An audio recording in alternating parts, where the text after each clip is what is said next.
Hey, I believe we're live. Once again, I am 25,600 days old today. So it's been like 600 days since I took my epic journey in the North Woods and got chased out by a bear. I got scared away by a bear. He had a paw print the size of a fucking giant burger, and he stepped right on my tracks when I was coming back out. And I realized he was probably following me. Great feeling. It was a great feeling. Great feeling to realize you're being tracked by a bear, that you held tight to my sidearm all the way out of the woods. You will end up just like Grizzly Man if given the opportunity. Yeah. Oh, so you're 20,864. I just decided to figure that number out. Young punk. Yeah, I'm just a baby-faced little boy. Yep. Speaking of baby-faced little boys, there was a Cell did a show on Platonism and numbers, and that's where I got the idea for putting those cute little numbers up. Oh, it's a Nerd cool. Nexus thing, and I hadn't watched the whole thing yet, but I thought we were about to get a Coco Melon video or something. No. It was where the fuck is it? What is happening? That's settings. Okay. I'm a little unawake at the moment. I've been like waking up at, between 2 and 5 o'clock after going to sleep at like 12 to 1 o'clock. Kind of becoming a problem. Well, my son's been doing the same thing, but they have a baby in the house. Yeah. Yeah, the baby is me. Okay. So this thing right here, this Platonism thing they were talking about. Now, as near as I can tell, Plato thought numbers belonged to some third domain, and that wasn't exactly physical, but it was natural, that numbers were natural. Mm-hmm. And I'm kind of a Platonist, except that I don't believe in the third domain stuff, because I think numbers fall naturally out of the physical universe. So they are in the physical universe, and then we acquire them as we traverse that white space between being conceived and turning into a 9-year-old. And we acquire, ideas of numbers from, obviously, if you have 2 oranges, there is something about the oranges in physical reality, not just in your mind, that is identical or similar, right? Not identical, but similar. And if you have 3 oranges, then you have 3 things that are similar in the universe. They have a pattern between them, that is obvious and real. It's actual physical pattern. And we count things, and we learn to count things, and that's where numbers come from. And then we go from there. And all the other intricate relationships with numbers exist in the universe, kind of like pi exists in the idea of a circle, even though there's no perfect circle in the universe, probably. Right.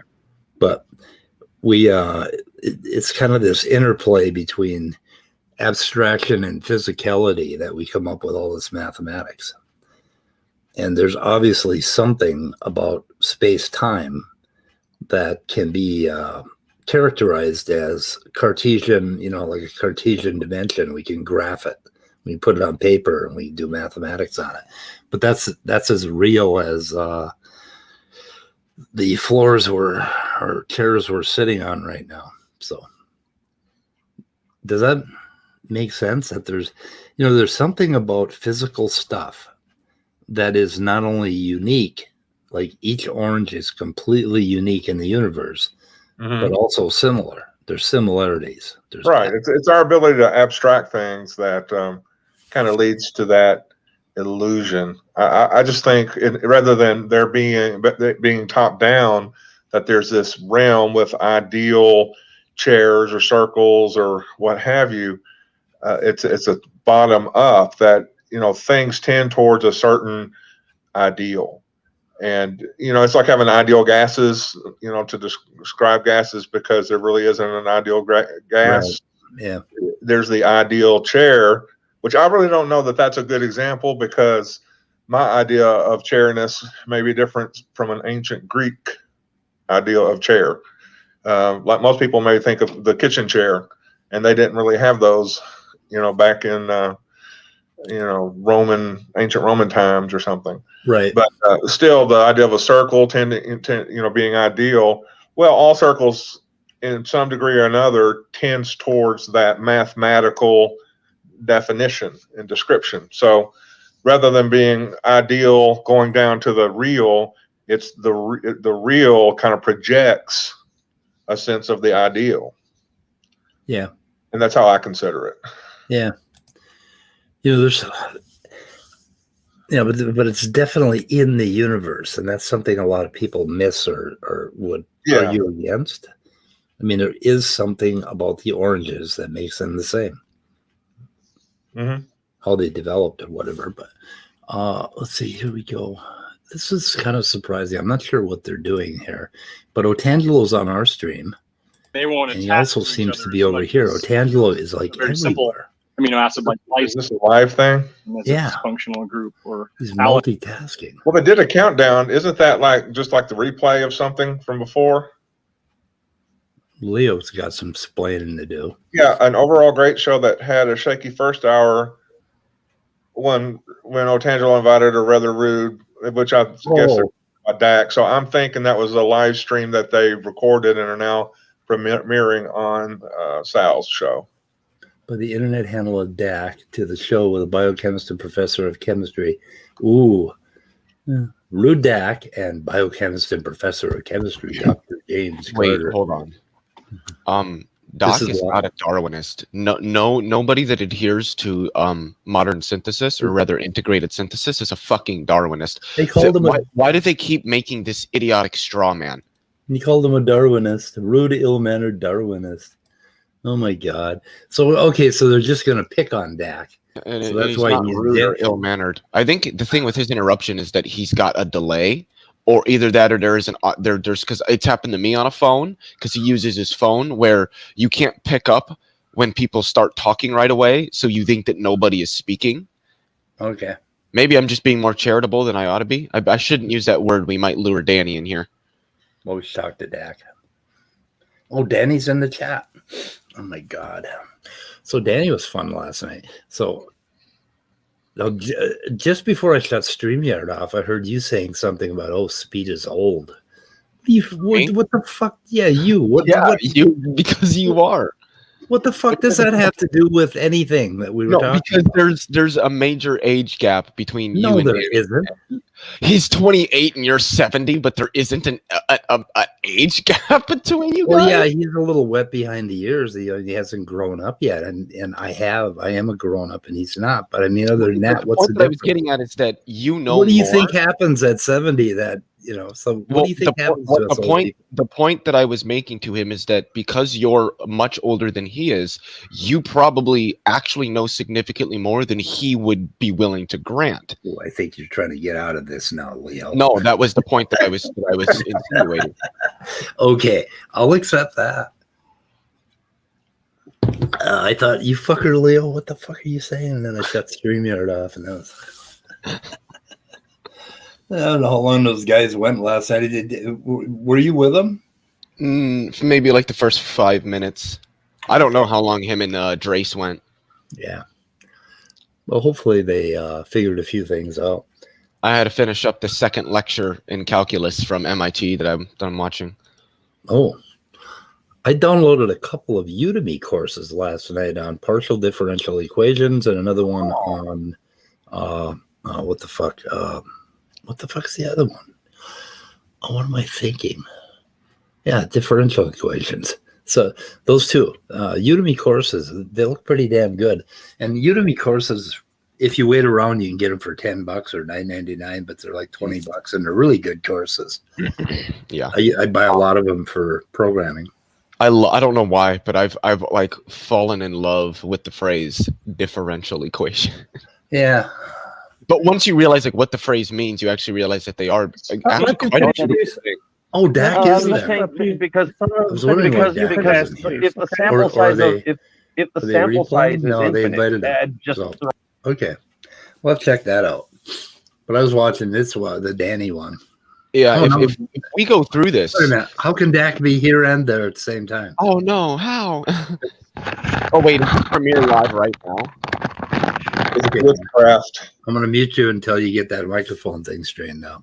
Is this premiering right now? Yeah. Oh, But it, oh yeah. they Well, must be.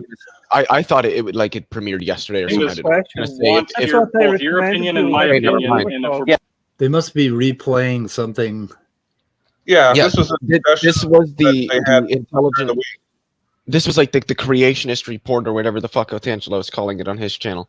And if you watch this, you'll notice that several times James Carter commits an argument from incredulity, where he'll say, "You know, I just don't see how this is possible. I don't know how experiment, they this." only put in molecules that we Okay, know. never mind. Yeah. He'll say, "I don't know how this is possible, or I can't see how this could happen. Therefore, it can't," which is textbook argument from incredulity. Dak is hanging his headphones. And Altangelo keeps saying that I'm saying I know more than James Carter, which I've never once said. That I see, because I'm not like Altangelo. Even when I fundamentally disagree with a PhD, they still have a PhD. James Carter knows more than I will probably ever know in my life about biochemistry. Just like Jason Lyle is a PhD astrophysicist, knows more than I will probably ever know about astrophysics in my life. He just doesn't know how to interpret it. Well, the Reality. thing is, people can say what they want about me, but I do think that Dr. Lyle is lying. He knows the things that he's saying are not true, Then but something he you will have also knows. Never No mind. selective So advantage. what are they doing What over is- here, Dak? They're picking Is on my you? microphone like cutting in and out or something? Huh? No, you're fine. Oh, so why do No, you my keep end. playing the video right in the middle of when I'm talking? You can hear that? Yes. Oh shit. You didn't know you could hear it. That explains it. Oh, anyway. Must What was I going to say? Oh, I do think that the thing with like people like Jason Lyle, they know what they're saying really isn't true, but they don't care because it's the audience that they're pandering to. Well, I do think that James is making a legitimate error there and doesn't realize he's making it. And I would have pointed it out to him, but I really never got the chance because I was cut off too much. It's an ironic thing there because they were both, they were all talking over each other from time to time. And it was okay when they talked over each other, and it was okay when I talked over them, as long as I was in agreement with them. It was only when I disagreed, whether I talked over them or not, that I got muted. And I did point that out to Otangelo afterward, and he said that wasn't his intention, and he must have just done a bad job of being the moderator, and he apologized for it. So okay, but that still doesn't mean I'm going to be all that anxious to be on his channel again. Anyway, what was going on? Yeah, they were very much. Everything they were doing was either an argument from incredulity or an argument from ignorance. And James seemed to really know his stuff when it comes to modern biochemistry. But it was funny because at one point he actually accused me of having a very primitive concept of life. And I tried to say, well, aren't we talking about primitive life? And I couldn't even get the words out. It's like, if we're talking about abiogenesis, a primitive concept of life is exactly what you want to be looking at. You don't want to be looking at modern life and trying to see, can modern life get started like by a poof of magic? That's not abiogenesis in the sense that science is talking about. That's abiogenesis in the sense that theists are talking about, which they don't want to call abiogenesis because it makes it sound like God didn't do it, because God doesn't use methods. Exactly. That's the point I don't get. What's the difference between life emerging from non-life naturally and God creating life from non-life? Those are both abiogenesis. You just have an agent. The fact that one is an explanation of how it happened. That's the difference. They don't want an explanation of how it happened. They want an explanation of who did it. And James had a whole lot of really valid points as to why certain complex, evolved modern structures could not, and he didn't say they couldn't come about at all, without the help of a God, could not have easily come about by the help of a god. They, in order to come about without the help of a god, they would have had to require one of two things: either a whole lot of chances to do so, or a little evolution. Yeah. So, And that was Erica, just really quickly. That was something that I noticed a lot, and that you kept trying to circle them back to, Doc, was that they kept talking about how life and chemicals and processes as they are today, and you kept saying, well, no, we can't examine it within the modern framework because the environment of the prebiotic Earth would have been drastically different than the environment that we see today. That things would have been much different. Exactly, and not only that, but if they really want to discuss abiogenesis, they should not be discussing just the history of abiogenesis or hypotheses of how abiogenesis may have happened on this planet, because that doesn't give you a good understanding of abiogenesis. If you really want to understand abiogenesis, even if you want to narrow it down to just chemical abiogenesis, which that's fair enough. It makes more sense to consider abiogenesis in the sense of how could it happen anywhere. And so that's what I was going with is, don't expect modern life to, poof into an environment that would be hostile to it and cause it to die immediately and not die immediately. I mean, sure, you might get the right atoms to align correctly to make one of the molecules of modern life in an environment where that molecule wouldn't be stable. But, don't complain about the fact that it's not going to be stable there, because that's the environment you just chose to put it in. And everything they were doing, the whole thing they were talking about, this is where the incredulity came into play, is it was constantly a matter of, this would be difficult. This would be difficult. This would be difficult. Meaning, it would be really hard to do in a lab. It would be really, really hard for a person to put together. In other words, basically, their whole argument against abiogenesis was that abiogenesis wouldn't have worked very well for their god poofing things into existence in a primitive Earth. Yeah, wasn't it that cell book that we were the Cell is Not a Machine, where they talked about millions of test tubes, or is that the ABio paper? I think it's the ABio paper. I'm not sure. He's talking about millions and billions and quadrillions of test tubes on prebiotic Earth, and scientists can't do that. We can't do trillions and quadrillions of test tubes. Yeah, that's kind of my point.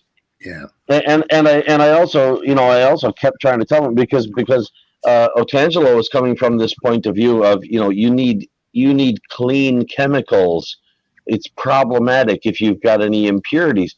Well, yeah, if you want to do a scientific experiment to find out what happens when you put chemical A with chemical B in environment C, you want those things to be pure so that your test results. right. Yeah, But if you want abiogenesis, to happen, you're actually much better off to not have things be that pure, because the stuff that you didn't think to put in there might be what makes it happen. exactly. That's why that's where the speed of pudding thing came from. I was talking to Tony. Have you talked to him, Anthony Maurice? Tony? He was trying to. He was saying that they have to purify their chemicals, and I asked him a question. I said, "Do you think prebiotic Earth was one big tub of pudding, with all of the same consistency, or do you think it had a lot of microstates?" And he didn't get it, so they thought I was saying something about pudding. And so every time they make fun of me with speed of pudding, they're actually making fun of themselves, and they don't know it. Which Okay, is Stupid. I don't think I heard that reference, speed of pudding, but I get that.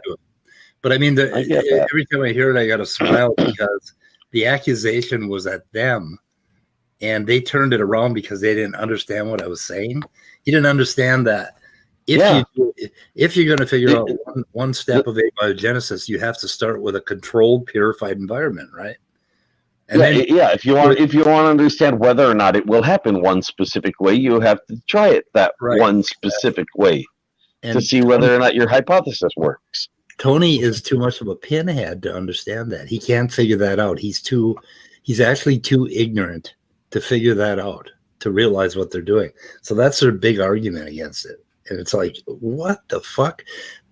How do they even get out of bed in the morning? I don't know. Yeah.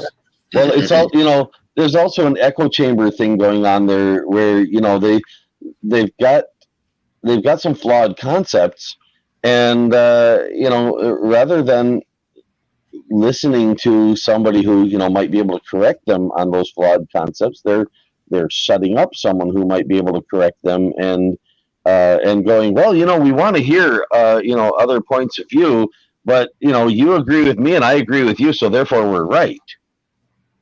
Yeah. Oh, I just realized Cell is premiering the clip from you, so he's playing it again for some reason. That's what he's doing, and then he's commenting. Him and James so is that not picking on. Is you. that one not? Sorry, lag. Is that one not Otangelo's channel then? Because I was led to, I was under the impression when he invited me that it was his channel, and I had trouble finding it afterward. So Okay, The God Talk is Otangelo's channel. Evidence and Reason is Sal Cordova's channel. Right, oh, Sal- I see. So it was on one channel and now it's being premiered on another. Right. Got it. Yeah. Yes. Yeah. Sal is mirroring it to his channel. So Scott pulled up what is it? Otangelo. What? Scott, what is the catchphrase, Scott? Otangelo wrong Angelo or something like that? Otangelo Yeah, wrong Angelo. Yeah, I was hesitant to go on Otangelo's channel because I expected to be treated hostilely, and I was. Well, And they're making it he says I wasn't, but I looked in the chat. I looked at the live chat last night, and yeah, I was very much treated hostilely. Top Dog was in there, by the way, and so he knows what I'm talking about. It was a whole bunch of the atheist this and the atheist that. It's not about my arguments. It's not about am I right or am I wrong. I can't be right because I'm the atheist. Yeah, that's exactly correct. Yeah. Well, as far as that paper, should I pull that back up? I haven't read it yet, and I was looking at the text comment that he made, and it doesn't seem to go with this paper. And I don't know if he pasted the wrong link or I copied the wrong. Okay. Do you know what happened? What's that? He pulled it on Tangelo. He gets the quotes from AIG, and they get the quotes from a bunch of papers, and they modify those fucking quotes, and they patch them together. So when he quotes something from Kunin, who knows what he's quoting from? What you have to do is search for partial phrases of it. Mm-hmm. I'd have to look at the chat last night and see what he quoted. But I mean, you don't call that plagiarizing. What the hell would you call that? Misrepresenting? Yeah, well, basically, then it was just changed beyond recognition. So I'm just going to read the whole paper and see what the paper is saying. The whole paper? Oh, Jesus. Oh, my God. But I'm a whole paper guy, dude. By the way, if anybody's sorry, that's all right. I read the whole paper before I come to conclusions about it. Hey, Nate. Nathan, I'm sorry. But It surprised me to see him 2 days in a row. I made it. by the way, For a second. So, Nathan, are you familiar with Danny, who's been on our channel a few times? I just met him yesterday. That guy, he's hilarious. I'm wondering if you could draw pictures of Danny, Okay. because there's some things. I can't. Send me a picture. So Danny and I got into a little rage quit last night because I said, what the fuck? I said, oh, if we figure this out, you philosophers will be out of a job. And I don't know if he thought I was firing him. Dude, he got butthurt. I think I am going to fire him as our philosopher. That's the same thing that Stephen Hawking said. He says philosophy is dead. In one of his last popular books, I can't remember the name of it, but yeah, he got hurt. Dak is raising his hand. I think Dak wants to say something about the shit they're saying about him.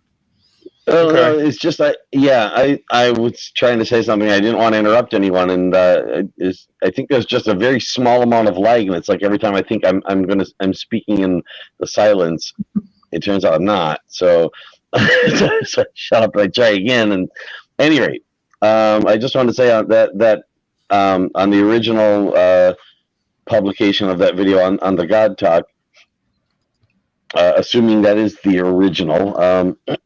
The first one I found it on anyway. I did post a comment on there if anybody's interested in seeing what comment I posted. It's a little bit lengthy, but I have my doubts that anyone will see it, so I thought I'd mention it here. No, I think I did read it, but I can't remember it. Oh, okay. Anyway, just wanted to mention it was there, just so somebody knows. Speed, what there. are you doing? I'm not doing that. And by the way, that as far as your speed of pudding thing, you're absolutely correct. That not only is it like billions of test tubes, but it's billions of test tubes with a different experiment in each one. Yeah. That's what I meant by microstates. Every single one is a unique experiment. So. Yeah, and I understood that's what you meant, but not everybody hearing the billions of test tubes would necessarily get that. So I thought that deserves clarification. That that's not just like a scientist having one hypothesis and trying it a billion times. That's right. like a scientist, like billions of scientists having billions of hypotheses and testing them all. Let me say here, I forgot to add in the Scrabble analogy that you don't just need the random assembly of tiles. Or trillions, or quadrillions, for that matter, of test tubes. I got the pop-out chat here. Let's see, how do you pop chat back in? Oh, and don't forget the mixing of the test tubes afterward, with their neighboring test tubes. Because they're not isolated environments when you're talking about the planet Earth. Yeah. How do you pop chat back in? What the fuck? Participants, toggle timestamps. Leo, is that not Leo? Nathan, is that you doing the drawing? Oh, you do it back here. Hi chat, restore chat. Yeah, that's Yep. yeah. That's me. Wow, it's like watching genius at work. I'm so honored just to be here in this place at this moment in time.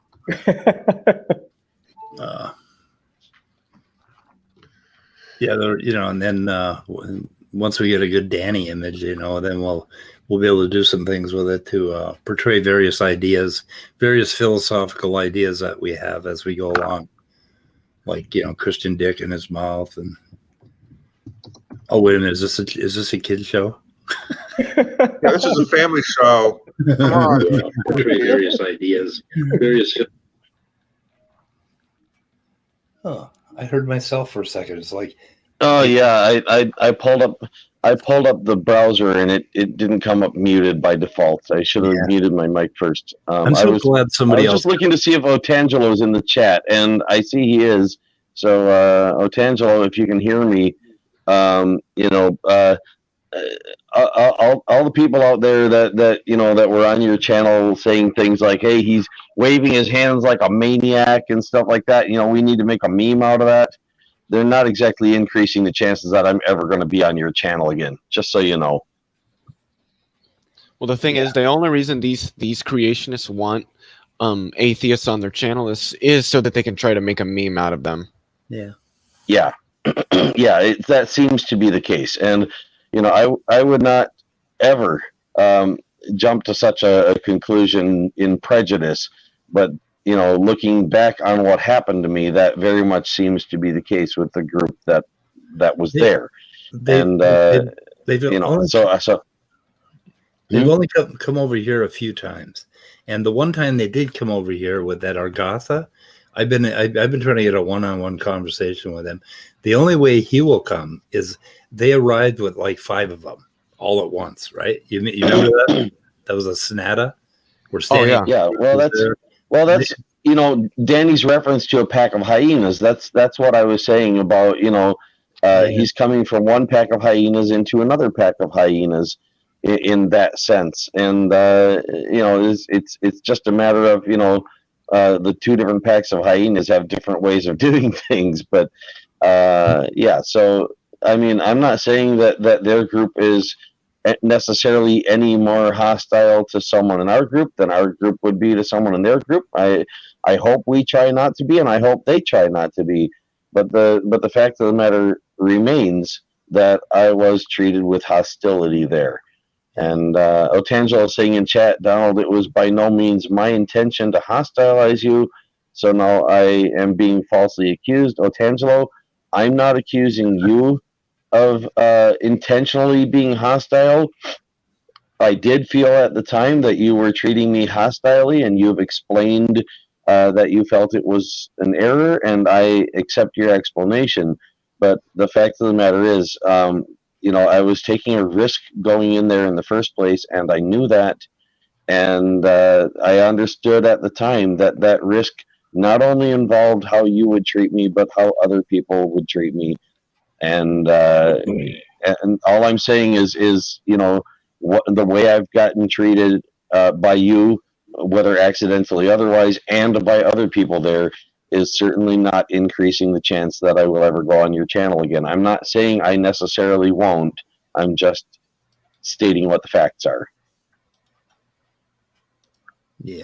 So I think listening is important, and I think Danny and I are going to try to get together after the weather report sometime tonight, and I'm going to try to listen to his ideas about natural selection and naturalism, his argument against naturalism, and try to understand it.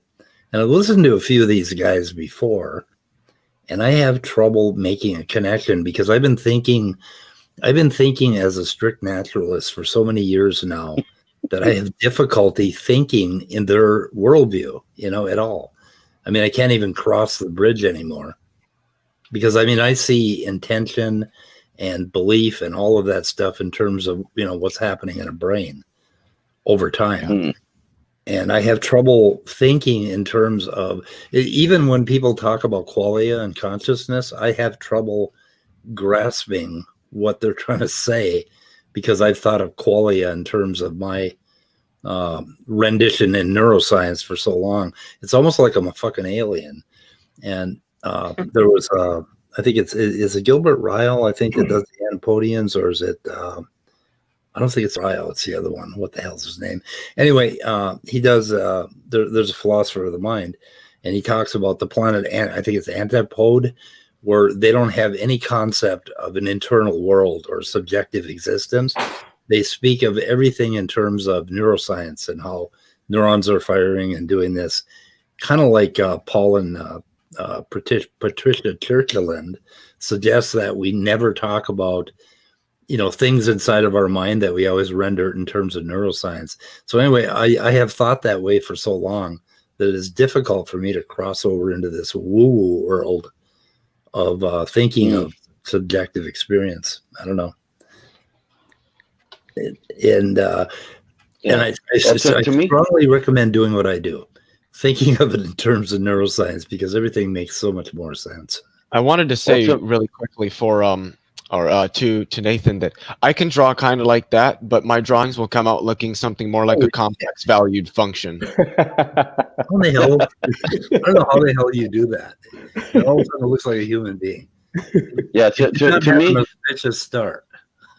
To me, subjectivity in that sense, or viewing things from the viewpoint of the mind, is just an environment variable. It's just a matter of what is the environment of the mental state that is being held by the brain.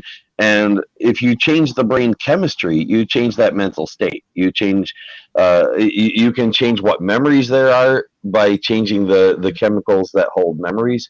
You can change, what a person's abilities are by exciting or blocking some portion of the brain. The mind is very evidently a product of the neural system, of our cells in general, but mostly of the neural system, and of that mostly the brain, because in the human, that's where most of our nerves are. The enteric nervous system is probably second place as far as that.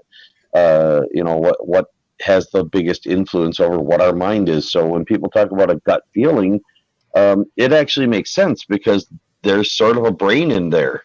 Yeah, Antonio Damasio talks about that. Yeah, he calls it the internal milieu.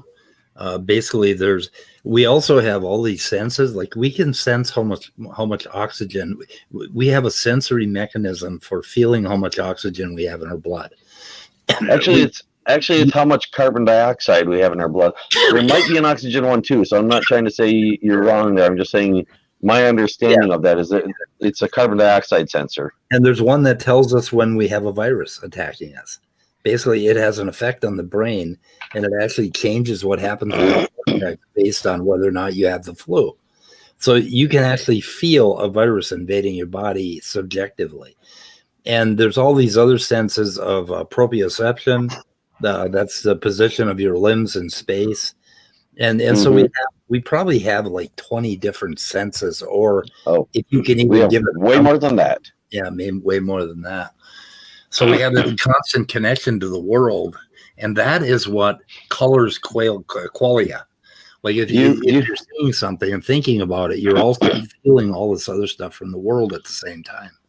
Would you like to know what I consider objectively the most important sense a human has? What's that?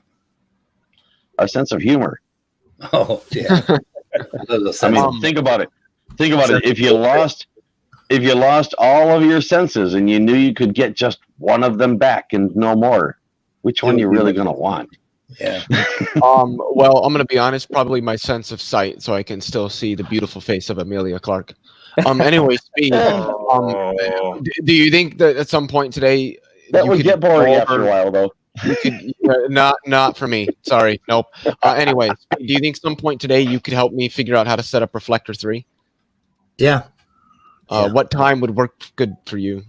Probably if we just stay right after the show. Well, I don't have it. I haven't purchased it yet, so. Oh, okay. Well, so it's only like $15, right? Yeah, well, it's $17.99 for Mac OS. Let me see if I can. Hey, I wanted to ask Nathan Artwork a question. Yes. Leo, you might want to look in the chat at Eduardo's comment. I'm sorry, what? I was just telling Leo he might want to look in the chat at Eduardo's comment. A little humor for him. Because you're an artist, Nathan, I kind of want to get your point of view. Do you consider yourself a naturalist or an idealist or a naturalist? A naturalist. Okay. Yeah. I can't think no other way as well.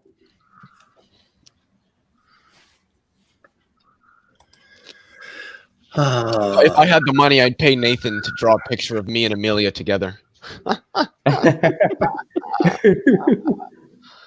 Hold up.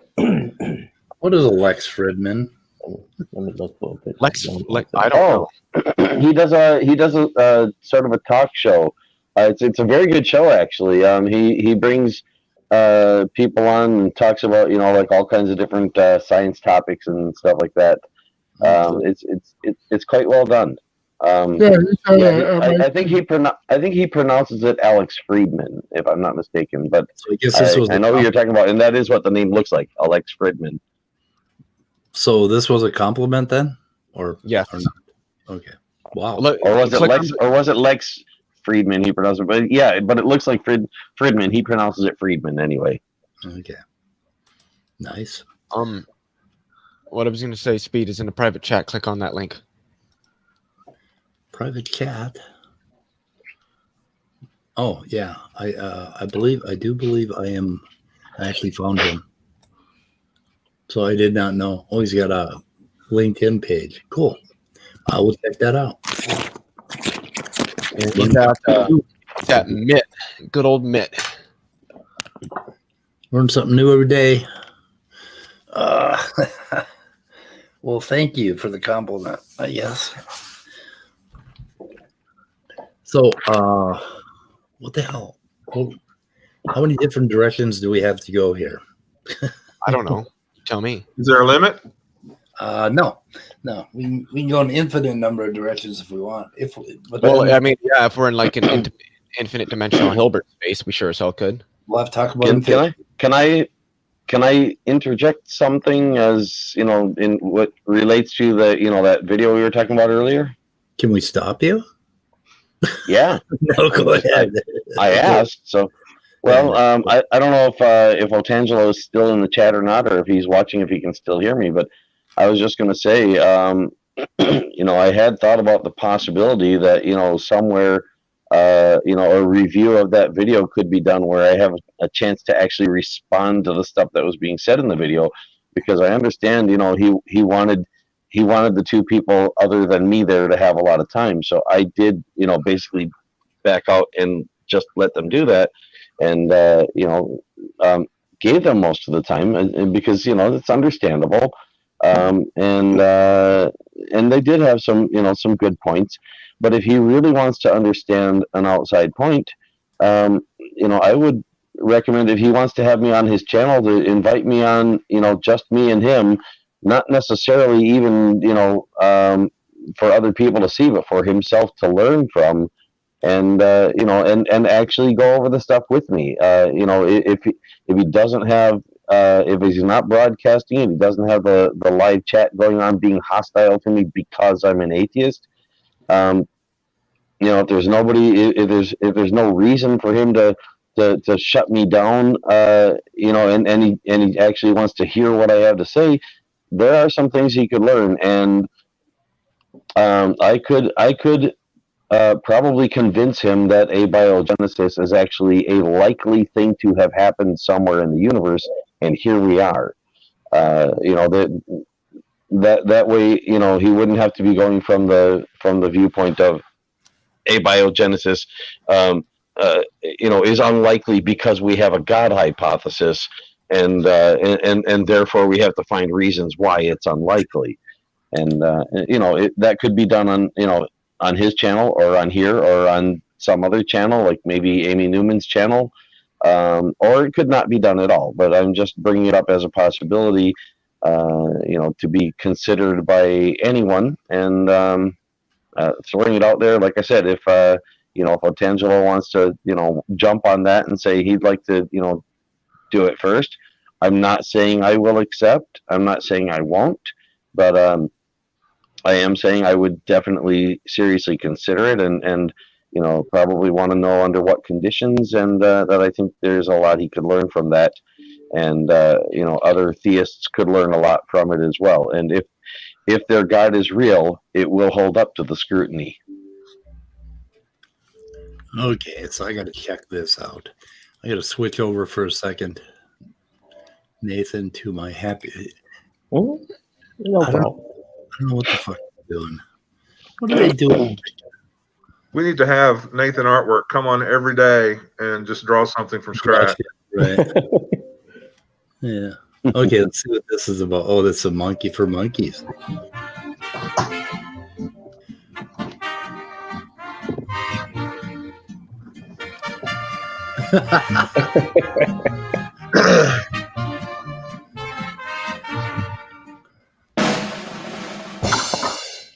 Happy birthday to you.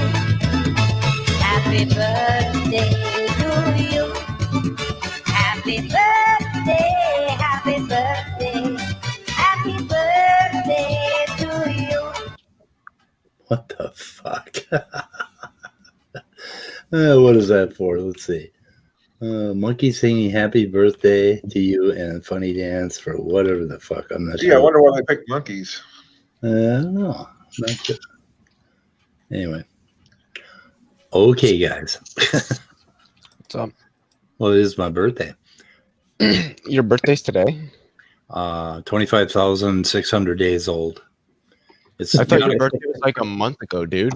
It was. That was my year birthday. This is my hundredth birthday. Your day Okay. birthday. My math birthday. 25. Or my numerology birthday. 25. Wait, hold on. You have an every 100 days birthday. Is that what that is? Well, yeah, and then I'll have another one at 25666. That'll be a big day. So 25666. Edward, you do realize that Amelia Clark is not blonde. I don't prefer blondes. It's too cliche. I prefer her as a blonde, actually. I I don't. prefer Not it at all. with the white hair. That's not her natural hair color, and so it does not. It doesn't complement her natural beauty as well. What is she, a brunette? Well, No, she. Oh, yeah, a brunette. Yeah, I guess.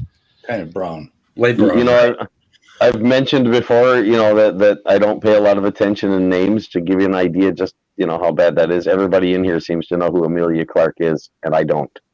I'm just You ever saying. watch Game of Thrones? What's that? You ever watch Game of Thrones? No, I don't have a television. Oh. So, yeah, Game of Thrones would be rather expensive for me to watch. I can't afford it. You ever read the book? Don't believe so. Dang. Wait, what do you mean blonde is not natural? That's not what I said. I said Amelia Clark isn't a blonde, and that I don't prefer blondes. I didn't say blonde isn't natural. She's not naturally a blonde. Maisie Williams was just in an interesting movie that I watched and really enjoyed, but I forgot what it's about. That's a real high recommendation for a movie. It was really good. The best. I hope somebody quotes you on it. I can put it up on a little blurb, like with critics. I think it was pretty good, but I don't remember what happened. Yes, Icarus. I could watch Game of Thrones, but as I mentioned, I can't afford to watch it.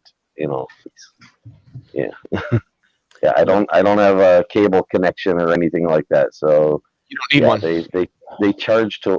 Well, last I checked, I did look to try to find a way that I could watch it for free, legally, and I won't do it illegally. And so to watch it legally, unless that's changed, it would be more expensive than I can afford. Yeah, I mean, you can just subscribe to HBO now. I don't know how much that costs, but to actually buy all 8 seasons is almost $200, which is fucking ridiculous. I bought all 8 seasons. I have the first season for download if anyone needed. My friend is watching them now. He's got all 8 seasons on DVD. Shitty thing is my daughter never got to watch the last season. It was unopened in her box of things. So, Oh, wow. yeah. And she really liked Game of Thrones. The thing is, it's probably a good thing because if she was a big Game of Thrones fan, she probably She wouldn't would have liked the last season. Nobody liked the last season because it was shit. Shit. Yep. So anyway, Erica. So Cell is premiering a thing with Dak where a conversation that was had on Otangelo's channel, and he's just picking on Dak. So that's kind of what the whole thing is about. Hi, The whole Erica. premiere. Is he still premiering? I haven't checked for a while. Nerd Nexus. Still going on? Oh yeah, you're still going. Oh, Shall we? Hey, Speed. Getting back to Maisie Williams.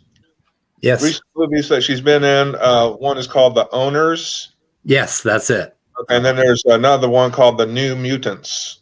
Ooh, I haven't seen that one. And that came out in August, I think.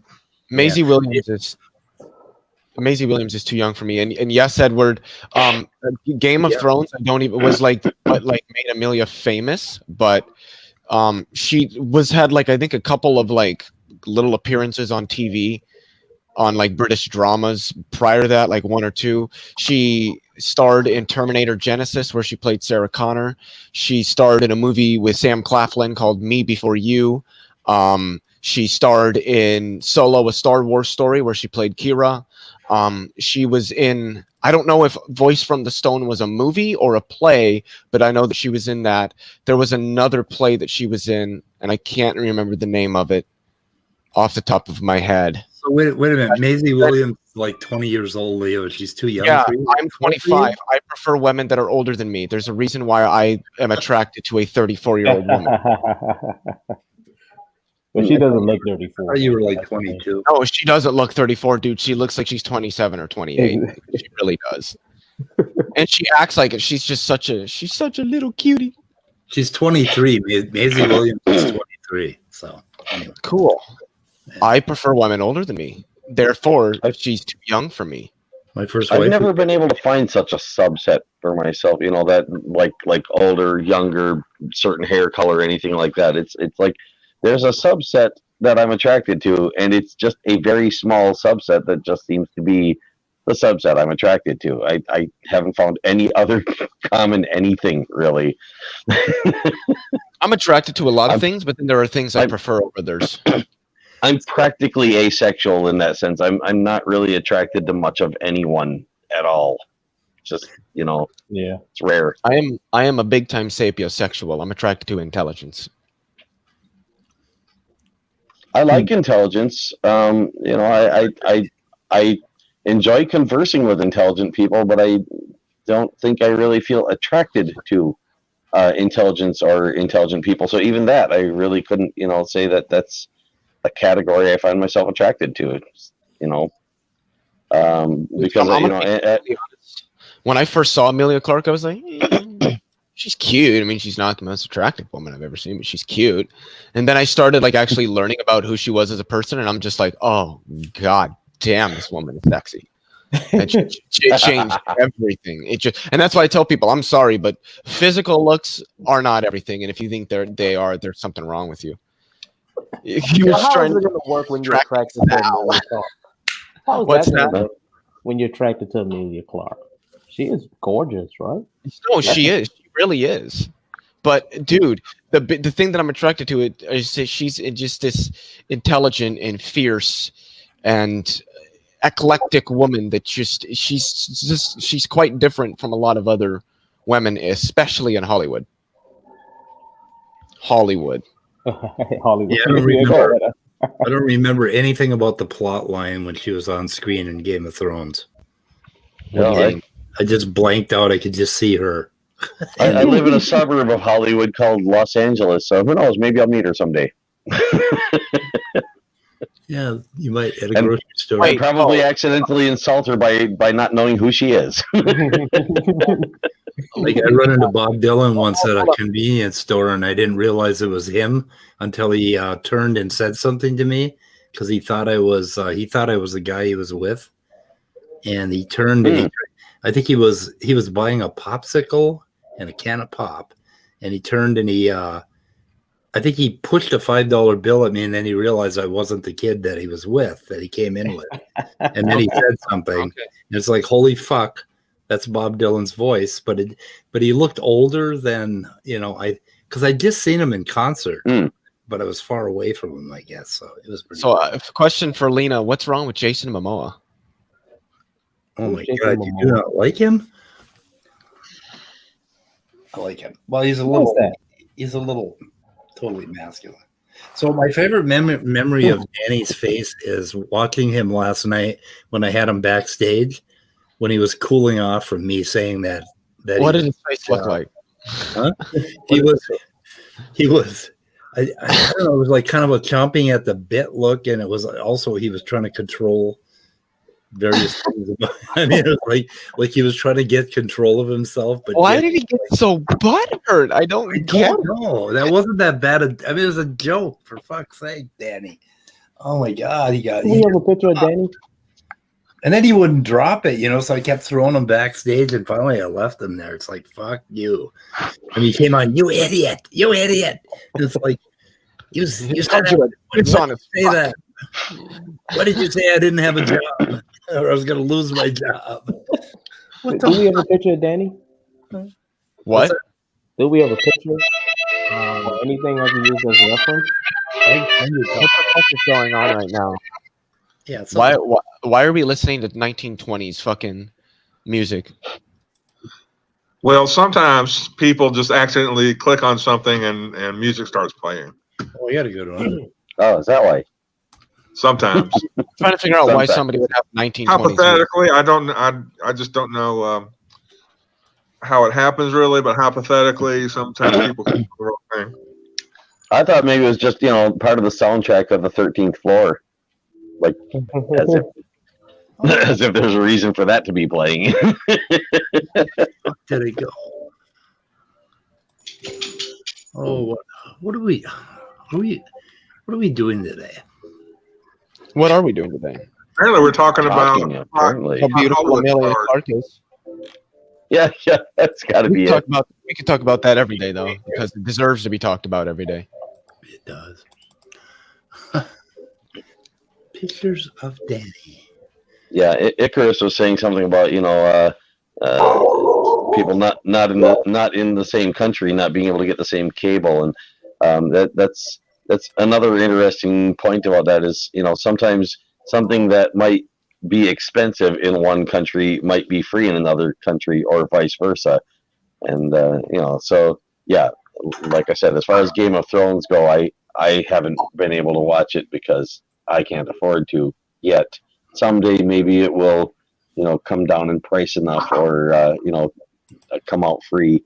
But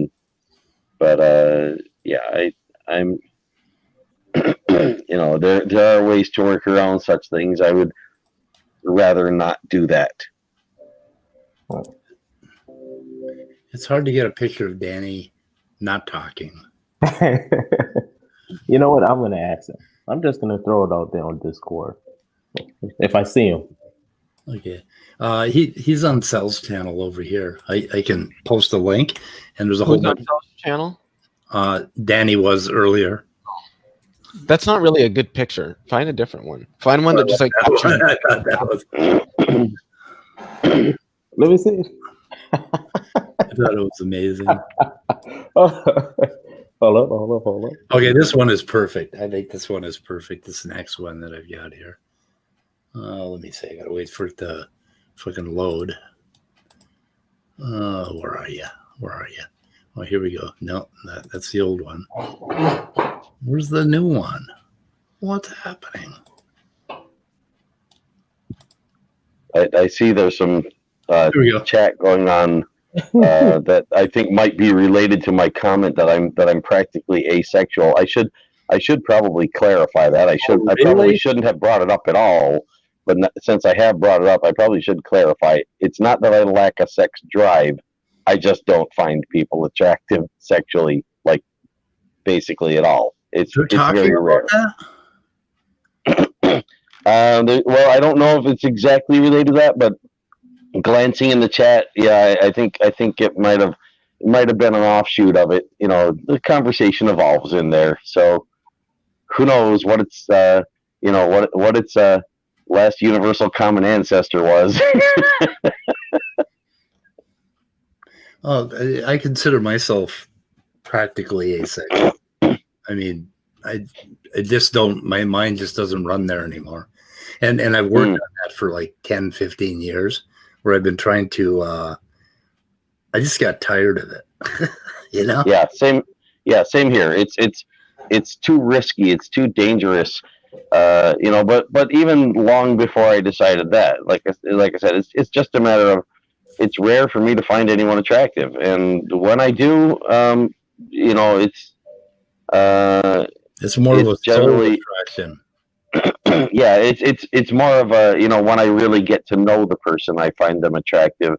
I mean, other than that, I'll notice I like somebody's hair, or I like the way somebody did their makeup. By the way, I prefer looks without makeup than with it, but sometimes I do like the way someone did it, particularly, or the way they colored their hair, the way they did up their hair, the clothing they're wearing, the way they smile, their eyes, whatever. But again, with me, it's never been like there's this one thing.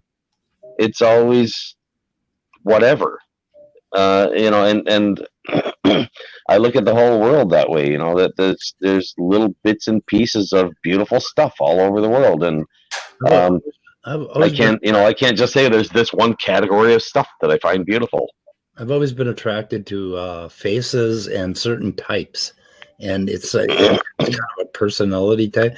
But there was a transition somewhere around late 50s and 60s, where I would look at an attractive woman and I would say, "Oh my God, I wish my son would come and meet her."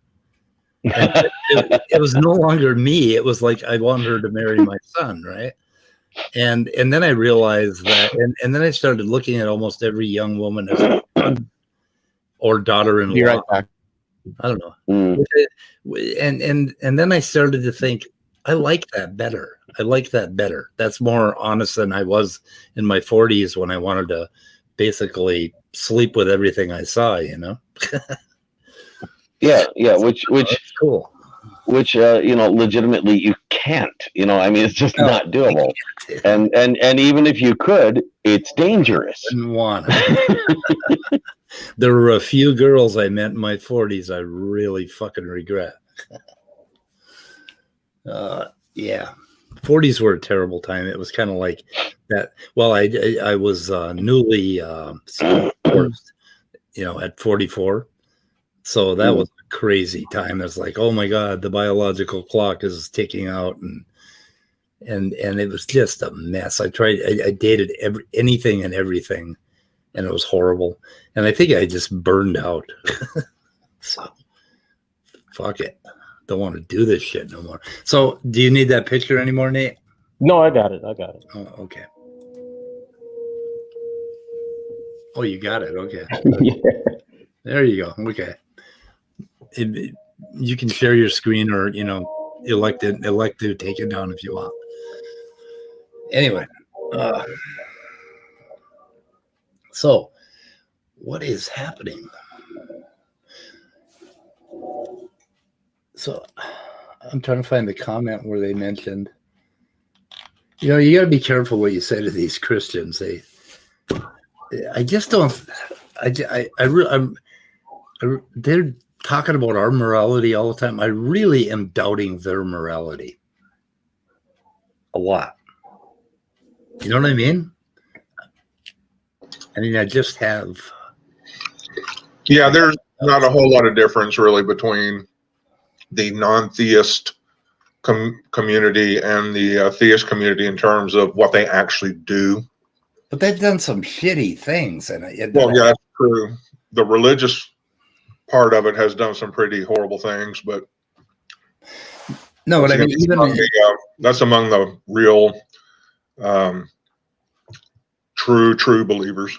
Even on the YouTube channel, they've done some really shitty things to each other, and then to us, and I just don't understand why they think they have this moral high ground when they seem a little underhanded. I mean, it almost seems like they will do anything for the cause, anything. They don't give a shit what it is. So I don't know. Pretty odd. So where'd everybody go? Right here. Everybody all of a sudden got really fucking quiet, and it just kind of scares me because I'm not used. You just made a profound point. Don't be afraid to be profound. Oh, okay. Did I? It just causes people to think. They're probably going through a little Rolodex of their brain, thinking stories related to what you're talking about. Well, this is a good thing. Or thinking about Amelia Clark, or who's better than Amelia Clark. Yeah. Yep. So does anybody give a crap about the Super Bowl today? What? That's today? I think so, isn't it? They've sure been talking about it a lot. Is that where they fight over the big round ball or the kind of pill-shaped one? The pill-shaped one. Okay, the pill-shaped one. Why don't they just ride more balls? Universe when the football shape was just poofed into existence, because we really didn't have anything in that football shape before then, right? No. I mean, the shape was around here and there, maybe, but well, I wonder what the ideal football, if it has always been there or was created back in the 19th century or something. Well, the general concept is easy enough to come up with. It was probably made repeatedly on separate occasions, invented repeatedly. But when it got to be a ball used in a well-known game, that's the one that would have ended up sticking, obviously. By the way, Speed, the reason why I was being so quiet, I was out sharing a link to this, so that's why. Okay. So why don't they just buy more balls instead of fighting over the one? I mean, because the NBA is pretty rich, isn't it? It could buy all the balls it wanted. You buy a lot of balls. You give every player their own ball, and they wouldn't have to hit each other. People never think of these fucking peaceful solutions to things. Yeah. And the other thing, it could be ball doesn't roll. don't follow sports a lot, but I do know a little bit. I don't know the particular case you're talking about, but what comes to my mind is that they might want to have certain balls gain value because of their rarity. There may be something, some financial incentive there, and that might be why they're not, buying more of them and, making Right. no reason to fight over a particular one. So it's a market, 'Cause- like a market. Yeah, maybe they want, one of them to be that value that it's fought over. Wow. Well, the market Don't know. determines the size of the football or the number of footballs. Right. In various ways, yes, it would. I mean, not independent of other factors, but yes, in various ways, it would certainly have an effect on that. What if an alien race like came here in a huge starship, right? And they saw us fighting over that one ball inside this gigantic stadium, and they backed up the starship and just dumped like a million balls. Million of them. Yeah, in the stadium, like to help us all, right? It's like, here, guys. Yeah. we got all the balls. Yeah, and you never know. I mean, if you think about it, if they have an advanced enough technology to come visit us, it's entirely possible that they are living in a post-scarcity world. Right. And if they see that conflict going on, they might very well think that's a war, like legitimately, like that's the worst thing we've maybe ever experienced in our recorded history. And help us out, end the war. Yeah. That might make a good short film. Yeah. Or a full length movie if somebody really wanted to push that, Yeah. I mean, you could start with that as a premise. You could build stuff leading up to it, and put a lot of time and detail into exploring their spaceship and their technology and their culture, and then the after effects of this, what that does to the people that were trying to keep the things scarce, and now they're not anymore, and it's like the whole aftermath and how we get along or don't get along with these people that are used to nobody having trouble getting along. Like they end up ending the human race by trying to help us, with that sounds like typical movie way of doing things. Yeah, and that would go to the problem of evil. That's why God does evil, is because he just wants to keep the game going. Because if we had, if we had heaven on earth, we'd be so fucking bored we'd kill each other anyway. Yeah. Maybe we need evil until we're able to go out and find it elsewhere. That gives us something to do. Evil, then we can go drop a million equivalents of a football in somebody's stadium to end their war.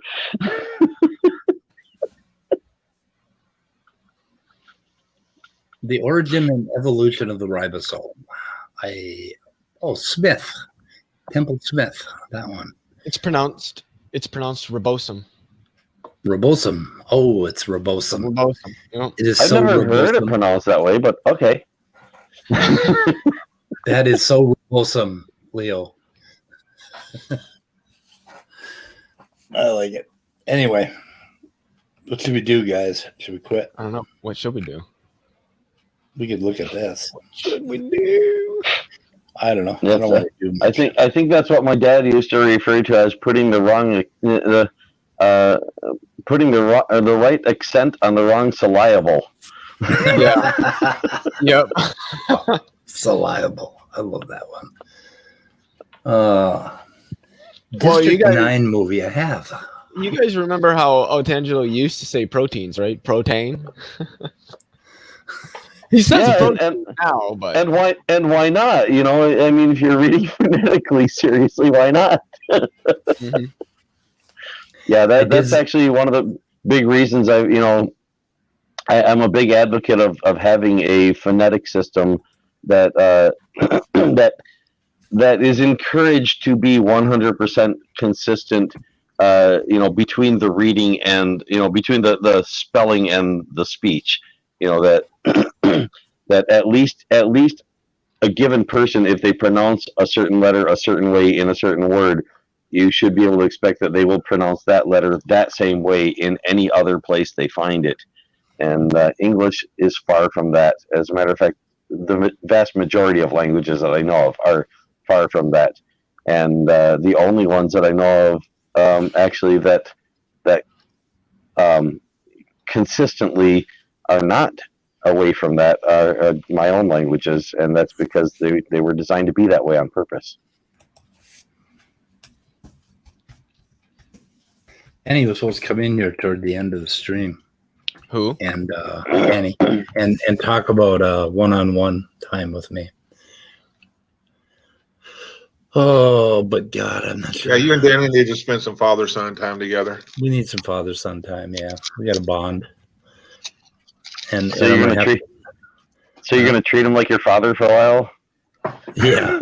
Hopefully not in a religious sense, because yeah, I'm gonna have to curtail my my dry humor because it totally fucks him up. He doesn't get it at all. I have a nephew if you start referring to if you start referring to him as Father Danny, he might take that as sort of snarky. I have a nephew that's just a little bit older than Danny. Yes, and Jerry, you're right. Japanese is one of those few that comes very close to consistent in their pronunciation of letters. Yeah, Jerry Penna mentioned that. Not in those words, but yeah, he's correct. I think Scott was trying to. Sorry. Scott? Oh, anyway, I was just going to say he can't handle dry humor either. Really? He gets real butthurt about it. So maybe is it a generational thing, or I don't know. Maybe it is. No. Dry humor is best if you have something to wash it down with. Creating Crank, James Valliant's work on Christian origins. Wow. That's coming along, Nate. You got that scrungy eyes? Scrungy. He calls himself Scrungy on Discord, so he has scrungy eyes when he's working on something.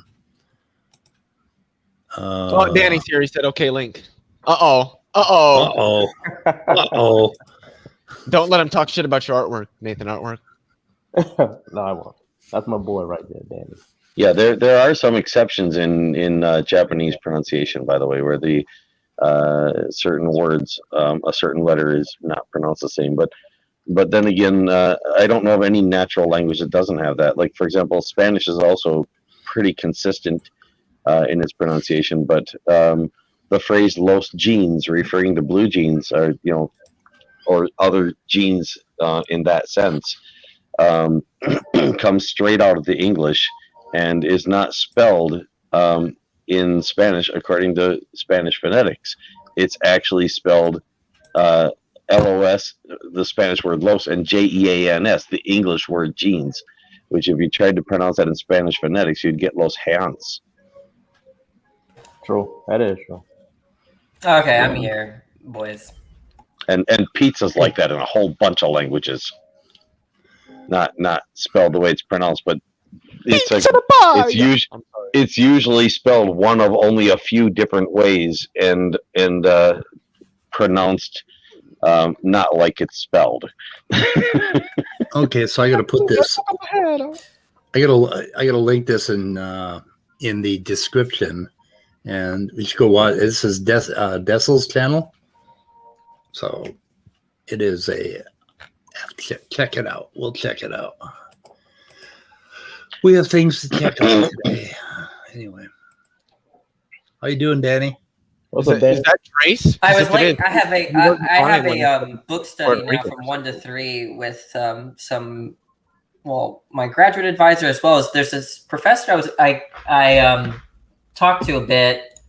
His name is, I think, Paul Livingston, and he's at not Northwestern. He's at University of Mexico, but he very, very, very impressive. What is it? What is his What's his thing? He's all over the place. He's like, but I right now he's working on Wittgenstein, but it looks like he's very interested in Wittgenstein, and a little bit. So his specialties are they're all over the place, but like theories of truth. I mean, just general like history and philosophy of science and mind. He's really, really brilliant. And I talked to him about. I mean, I was in a book study with him, but I didn't understand half of what he was saying, and not because. I just didn't understand it, but there was a lot of term because we were doing philosophy of logic, and that's like one of my weakest. I don't have any of the technical terms to be able to understand what they're talking about. But philosophy of logic is pretty cool. We got into so truth tables, and truth tables as sort of a geometric cube. It was pretty cool because truth tables didn't make sense to me until I started thinking about modal logic. And so it makes sense with possible worlds. And I was trying to make a connection between how you fill out all the different values for a truth table and making each one a possible world. So if you have, two variables, you got four. The easiest way to do that is just to, and there are different, types of possible worlds, so to speak, but really the simplest way to do that is to just treat your world as if it has one more dimension than it has, whether or not that is the case, and then just consider any shift in position along that other dimension to be a shift into another world, as if they're like layers that either don't interact with each other or very weakly interact with each other. I forget where we found this stuff. I think I found it in work by George Boole, Boolean algebra, the person that, That makes sense. And he had the truth form or cube form of the truth table, I think it was. And I thought it was George Boole, but I'm not sure. Yeah, that would make sense. Boolean algebra is sort of the gold standard for dealing with truths in a logical sense. Yeah, it was like this. What the fuck? What the hell? Truths and falsehoods. It's been a while since I've been into it. I think, I think I put Dessel, I think I put your video in. I believe I put your video in the description. I did. And we're going to check on something here in a little bit. Do we want to check in with the Bob Ross of Speed of Sound and Gravity's channel before we go do that? Did you see the video with Sal and I? No. Yes, I saw part of it, but I got a chance to watch about half of it at high speed on Plato. Yeah, I'm unsure how he's going to connect design and Platonism, but we want to talk again. Oh, I don't see it. I personally don't see it that much of a connection, but we'll have to talk. We'll have to talk about it. Oh my God! Yep, there's your three dimensions. It's coming along. I'm looking on my other screen where the thing you had there a little while ago, but yeah. Why scroll back in, straighten it out and scroll back in. Why did you draw a little mini penis next to his mouth? That is so wrong. No, you did it. Oh, it does. Oh my gosh. Okay, maybe we don't want to do that. But. I don't think that's what it's supposed to be, but I'm sorry. I saw that and I was like, oh, wait, whoa, hold up, wait a minute. Wait, but Will, did we ever talk? Did we talk in Discord or not? Will. Is that meant to be a microphone, maybe? Well, not Will. I'm Nate? sorry. Is it Will? No, I forgot. The guy who's drawing the art? Yeah, that's got to be meant to have been a microphone. I meant Nathan. Did we actually talk in Discord? Because I recognize your name. No, we didn't. We haven't actually spoken. Okay. I think I saw you like in Tom on Box's server a few times, and maybe Veritas. I think. Am I just as abusive there as I am here? No, I remember. You know what I remember? I remember you on an AMA maybe about 2 weeks ago or something like that, and you asked a question. I think it was with Lawrence Krauss. Lawrence Krauss, yeah. Mm-hmm. Yes. But we haven't communicated. What did you ask Lawrence? I have to post that video. I asked him. He has this. He thinks that all knowledge is derivative of science, or at the very least, it's all empirical knowledge. And I asked him about. There are people who think that, but it's ridiculous because science hasn't been around very long, and people knew stuff before there was science. Oh, well, I would make that claim, but not science, because science is a continuum with your basic natural reality, but all knowledge is from that natural reality. Well, the point is that there are different kinds of empiricism. Like Quine's empiricism, all knowledge was a posteriori, right? But there's other empiricists that think they're a priori propositions. So there's like a spectrum of empiricism, but I think he's like a Quinean about a priori knowledge, and he was saying weird stuff like we can extrapolate mathematical truths, but they're not gonna be testable, or they're not gonna be true because they don't really correlate with the world, which is actually sort of Wittgensteinian. I don't think he understands that. Did you capture? Yeah, that? They're real in the mathematical world, but that's which world are you in? And if you consider math to be a part of our world, which I do consider it part of our world, then in that sense they're real, but they're not physical. So that's why I've said before that existence is a little bit of a problematic concept because exists in what realm, or in what subset of what realm, or in what way does it exist? That's a question that I think has to be addressed when it comes to the question of does something exist. Things in a work of fiction exist within the work of fiction. So there's that. The fuck was I saying? Shit. Oh, did you capture that? Did you capture that exchange with Lawrence Krauss? Yeah, I did. You did. Are you going to post that? Yeah, I'm going to post it, but I have to put a review of it while I'm posting because it's only 3 or 4 minutes. But what my opinion of Krauss, not because of his ideas, but shut up, right? Because he's actually a really nice guy. He's very patient, and he attempts to listen, at least with us. But aside from what his views are, right? I actually really respected his decorum and AMA. Yeah, and he talked to Darth Dawkins, everyone knows, handled him pretty well, right? And understood very fast that he's kind of, Darth is not worth talking to. Good. And within a few minutes, like he started, but if it weren't this is not fruitful. Well, yeah, I mean, he understood, but then he said something weird about I learned something from Darth Dawkins that there is that kind of point of view or something. But that's how nice he was trying to be, and I was impressed.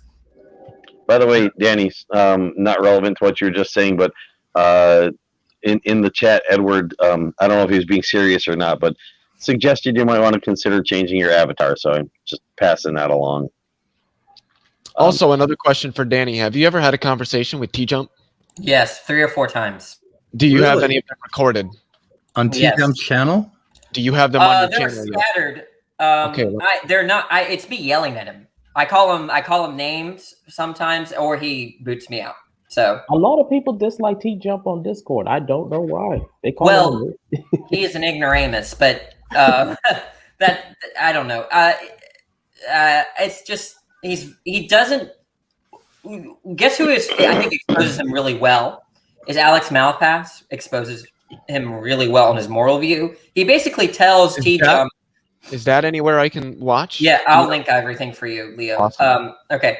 No, Alex Malpass basically tells T-Jump, you're just trying to reinvent metaethics here. Like, what are you doing? Like, because it's sort of like the same sort of concerns that of Sam Harris's moral view is just like he doesn't do justice to the sorts of questions and issues raised in metaethics and kind of develops his own metaethics, like reinvents the whole discipline. And it's just kind of naive, and that's kind of the charge that I would give against T-Jump as well, and amongst many other things. I'll find the videos. I might have found. I just typed in Alex Malpass T-Jump, and on T-Jump's channel, it's Dr. Alex Malpass Philosopher Conversation about my objective morality. Yes, about watch that. 2 hours 15 minutes long. It's very long. Maybe That's go on a not very run while long you're for doing. me. Oh, okay. Well, that's long for me. But yeah, no, that's a good conversation, because Alex Malpass is one of the sweetest people on Discord that shares a lot of my views and probably your views, right? He's an atheist. His focus is on logic and math. So he the way that he thinks, like the approaches an issue, is very similar to the way I or many philosophers might present or approach an issue. So it's very meticulous, is what I'm trying to say. I guess not logical so much as meticulous, although I'd argue that it's logical. And so I think it's illuminating conversation. No, he's not a dualist. I don't think he's a dualist to my knowledge, but he's familiar with my view. I talked to Alex very briefly, but he's friends with people that hold to my view of the mind, and he understands the concerns there. But he's not. I don't know if he's a moral realist, but he kind of dislikes the approach to ethics as, oh, what's good is whatever I like. He thinks that's a too fast of an approach to ethics, and that's kind of dumb in my opinion. That whole approach. Well, yeah. Well, the point is that there are a lot of concerns, and they're not being observed when someone says, "Oh, whatever is right is whatever I like," or something like that. But no, he's not a dualist. Yeah, the position. Yeah. Jack supports my position. The realistic nihilist supports my position. Philip supports my position. There's some others, but Who? well, he's not around as often, but he's a graduate student, I think somewhere. What's his, well, I what's can't. his I want to last dox him. So is He's not Malpass a around. dualist? No, he's not. Not to my knowledge. Yeah, I wouldn't think so. No, I had said that he's sympathetic, but he recognizes the problems that are raised by Bill Grame and Davidson. Like, there are three kinds of people, I think, in philosophical discourse. There's the sorts of people that say that's not a problem, and then there's the second group that recognizes that is a problem, but it's not going to change my view. And then there's a third person that's like, that is a problem, but I'm going to change my view. So it's, I mean, Well, and then don't forget the fourth group that says that is a problem, and that's why I'm not going to change my view. well, that's the second. That's the second. Okay, Yeah, the second group is that is a problem, but I'm not going to change my view. Oh, okay. I Yeah. misheard or So misunderstood something. the first Never group mind. is that's not a problem. The second group is that's a problem, but I'm not changing my view because of my other commitments or whatever. And then the third one is that's a problem. I need to change my view, or that really might change my view or something like that. Okay. Oh, and Jerry, yeah, dualism is an extreme. It's very not at all taken seriously in philosophy. Rare bird. Mind. Yeah, it's a fringe view at the moment. I think it's 8 to 12% of philosophers that are some kind of dualist. Yeah. Rare bird. It's practically unheard of in neuroscience. Oh yeah. I can't wrap my mind around the problem anymore. So it just doesn't strike me as a problem anymore. It's probably because of the way I'm. What's the problem? The problem with mind body, the hard problem. The hard problem is. I've heard the hard from so many problem, not neuroscientists so that the hard hard. problem of consciousness hasn't been a problem since at least the late 90s. Yeah, It's a problem for some people. still a problem for some people. What amazes me is what is the name? Koch or Koch or Koch. What the hell's his first name? David Koch? Charles Koch? No, he was working with. I hope you're not talking about the Koch brothers. He was working with Crick and Koch. Cola Koch? Oh no. Macaulay Culkin? Kane Koch? Are you familiar with his work, Danny? Sorry, what? You familiar with Francis Christoph Koch? Of course. Oh, yes. Okay. Yeah. How do you know it's not Koch? It could be Koch. I don't know. Coach. It could be. I think he pronounced it Koch. He's been on. He's been on a couple of podcasts. I've listened to him, but I got a few of his. I got some of his work, and he still sees it as a problem.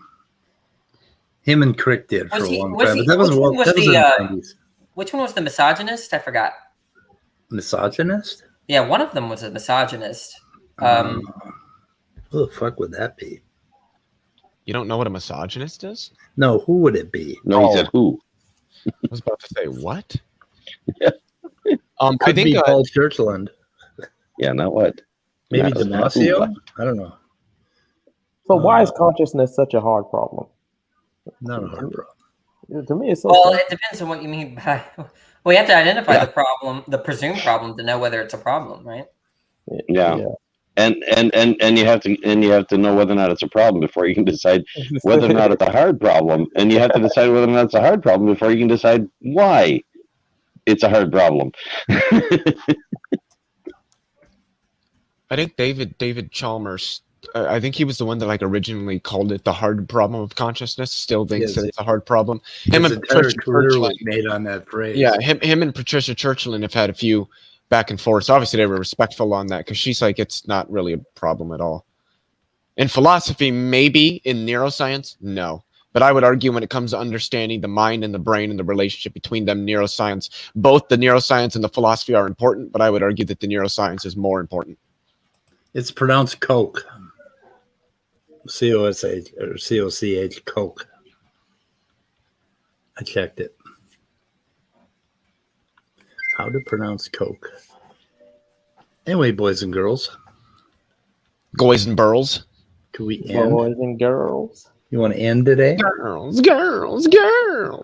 Yeah. What kind of- What I was trying to get at earlier, and I didn't really, I started and then I quit. Speed, you put the link to that page with the truth table cube in it. Yeah. All I was trying to say is that can be extended into higher dimensions, and I opened the page and it actually says in there that it can be extended to 3 and 4 dimensional hypercubes. So, that's just a 3 variable cube, or the truth table. But that's what I came up with when I first run into the truth tables. They didn't make any sense. Because when I looked at that illustration, that was my first thought is that could be extended to 4 dimensions, and I don't see any reason why it shouldn't be able to be extended to more than 4 dimensions. But see, I visualize things in higher dimensions, so to me, it was an intuitive thing. It's not like born intuitive, but with thanks to what Daniel Dennett would call intuition pumps. It's an intuitive thing for me to look at that cube and extrapolate it to a 4-dimensional hypercube. It's just something my mind just does automatically. Yeah. And 4 dimensions easier in some ways than 3. Yeah, it is in a lot of ways. Yeah, as a matter of fact, quaternions, the way that quaternions ended up being invented, and I forget, and again, this is me, not caring about who the people were or what their names were, because I'm more worried about humanity advancing than who are the individuals recorded in history as the ones that were recognized for making the advancements, because I know a lot of people make advancements and never get recognized, but someone was trying to work out a way to extend the idea of the complex number plane into 3 dimensions, and tried and couldn't find a way to do it until they basically stumbled on the idea of trying it with 4 dimensions, and that boom, it worked. Holy shit, Nate. that is good. And as it turns out, that 4-dimensional extension of the complex number plane quaternions works really nicely for calculating 3-dimensional rotations. Yeah. They're just a simple matter of multiplication. You multiply quaternions And in one sense of looking at the numbers, that is a rotation of something three-dimensional. I'll have to explain to you sometime. There's a kind of math that I'm looking for, and I don't think I can. I don't have the energy to explain it right now, but it has something to do with the tension between order and disorder, and similarity and dissimilarity. And it's a kind of math that I have not found yet. Is it one you're saying there is such a math and you've lost track of it, or no? I've never. If there is, never run into it. I don't know what you mean by the tension between order and disorder and similarity. Or between similarity and dissimilarity, between patterns in the universe that are not exact. I mean, obviously. Yeah, I think what you're looking for is the computational universe, not the mathematical universe. I could be mistaken, but I think that's something that Stephen Wolfram has pointed out, why it simply will not work in the mathematical universe in the sense that it's generally defined. Who said that? Stephen Wolfram. Oh, I thought you said Stephen Law. No, I'm Stephen Wolfram. I'm talking to Stephen Law on Tuesday, so I'm excited about that. Okay, but yeah, if you look into the computational universe, and I've suggested this before as well, do a little looking into cellular automata, and I think you'll find what you're looking for. I don't think any of that matches. I don't know. I am pretty sure it does, and I know that universe well. I would need to understand what it is exactly you're looking for, because how you've explained it is not very specific at all. I know it started with neural nets and basically brain networks and systems in the brain. And like I say, I don't have the energy to really talk about it right now. Yeah. Well, along those lines, if you look at, it's kind of an extension of cellular automata. Like I said, it's in that computational universe. The kind of a network that Stephen Wolfram is using for his physics project sounds like it would be pretty much ideal for what you're talking about. Okay, I'll check in the Wolfram. I will. Okay, can we end the stream? Yes. He does regular live streams, so maybe you can find one of his live streams that's interesting. Does he really? And maybe analyze part of it on here and have us go over some of it or something. I don't know. He's got a YouTube channel?